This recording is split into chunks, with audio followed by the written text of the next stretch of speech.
mag-register kayo sa BIR, exempted po kayo sa income tax. So kapag magre-register po kayo sa BIR, ano pong kailangan na books? 4 po ang bibili nyo. Cash receipt, cash disbursement, general journal, general ledger. So, anong pinagkaiba ng 4 na yon? Cash receipt, lahat ng pumasok na pera. Cash disbursement, from the word itself, lahat ng lumabas na pera. Within the day, kailangan updated po yan. General journal, lahat ng pumasok at lumabas na pera, sunod-sunod. Halimbawa, unang expense nyo, bumili kayo ng stocks, sulat nyo yung date, yung particulars, kung bumili kayo ng stocks. Tapos, sunod-sunod yon. Halimbawa, umaga, hapon, gabi, mga ganun. Pagdating naman sa general ledger, lahat ng transaction nyo ay recorded based sa chart of accounts. Pagdating sa registration, paano po kayo magkakaroon ng BIR Certificate of Registration or yung tinatawag natin 0303? Pagdating sa DTI, ang piliin nyo po na scope, mga madam, mag-start po muna kayo sa barangay. Pag nakuha nyo yung DTI certificate nyo,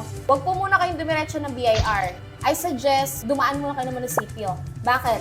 Kapag po kasi naka-under ka ng barangay sa DTI, kapag ka pumunta ka ng munisipyo, sinabi mo sa munisipyo na magpapa-under po ako ng BMBE. Ano yung BMBE? Pag sinabing BMBE, Barangay Micro Business Enterprise.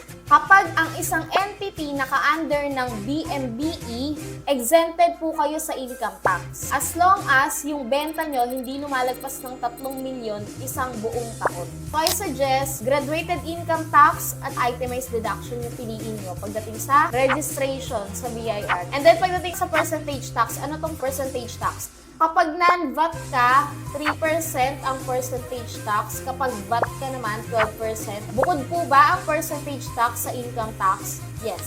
May income tax na, may percentage tax pa, may withholding tax pa yan.